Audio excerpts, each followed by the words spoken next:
Today I'm going to show you exactly how to insert tags to your WordPress blog post full 2026 guide. Start on the WordPress login screen, type your username or email into the first field, type your password into the second field and click Login. The WordPress dashboard opens. On the left menu, click Posts, then click All Posts. The post list loads with every blog post you have created. Find the post you want to tag. I'll open How to Create a Website, hover over the title and click Edit. The WordPress editor opens. Look at the right sidebar.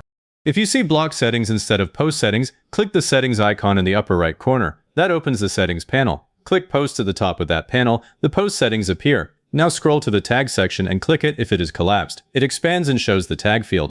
Click inside the Add New Tag field, type WordPress and press Enter. The tag appears as a chip below the field. That is the built-in editor, no plugins and no code. Type blogging and press Enter, then type website design and press Enter. Each tag appears as a chip.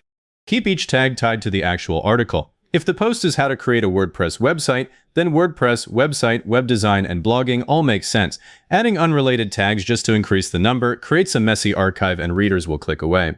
Instead of a broad tag like website, be specific. Type WordPress website and press Enter. The new tag appears in the list. For most posts, 3 to 5 specific tags are easier to manage than dozens. I would not go past that. Now type Word in the tag field. WordPress suggests matching existing tags below the field. Click the WordPress suggestion. Using the suggestion prevents you from creating a duplicate tag. Be consistent with spelling and capitalization. Do not create WordPress and WordPress as separate tags, or you end up with split content. You do not need to create tags somewhere else first. In the same Post Tags panel, type WordPress installation and press Enter. WordPress adds it to the post immediately. If you added the wrong tag, click the X next to that tag. If the X is hidden, hover over the chip first and it appears. The chip disappears from the post. Removing a tag only removes it from that post. The post itself stays unchanged. Now click Update in the top right corner. The update confirmation appears, and the tags are now attached to the existing post. To add tags before publishing a new post, go back to Posts and click Add New Post. The new post editor opens. Write your article first, then open Post in the right sidebar, click Tags and type your tags. When you finish, click Publish. After publishing, open the article on the front end by clicking View Post. The published page loads.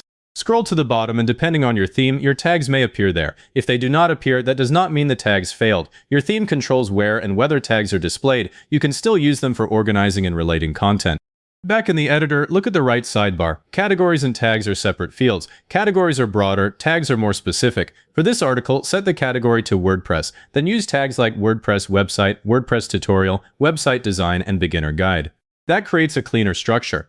Can hem tags connect related posts. If several posts use WordPress tutorials, WordPress can associate those posts with the same topic. This is why naming consistency matters. Now go back to the dashboard, click Post, then Tags. The Tag Management screen opens.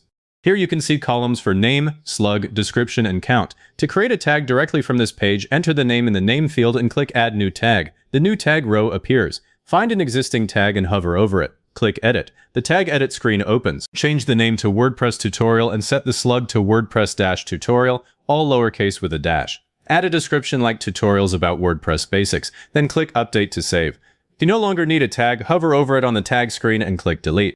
Be careful because deleting a tag that is still used removes it from any posts that rely on it. The count column tells you how many posts use each tag. For example, WordPress tutorials with a count of 15 means 15 posts are using that tag. If the count is 0, the tag is safe to delete. As your blog grows, avoid slightly different tags for the same topic. Pick WordPress tutorial and stick with it. Do not add WordPress tutorials, WP tutorials, and WordPress how-to for the same concept. Before publishing, look at the tag list one more time. Check that the tags are relevant, spelled correctly, and not duplicates. Remove any unnecessary tags by clicking the X next to them. Once you are done, click Update on an existing post or Publish on a new post. Your tags are now associated with the blog post. Now that the tags are saved, 2 more things worth doing. Go to Appearance and click Widgets. Add the tag cloud block to a widget area. That makes your tags show up as clickable links on the front end, even if your theme does not show them under posts automatically. Also, if you rename a tag from the post then tag screen, every post that uses that tag updates in one place. That is the fastest way to fix a misspelled tag later. If this helped, hit like, subscribe to the channel, and leave a comment saying this was helpful. Comments are what push this guide to other people looking for the same thing.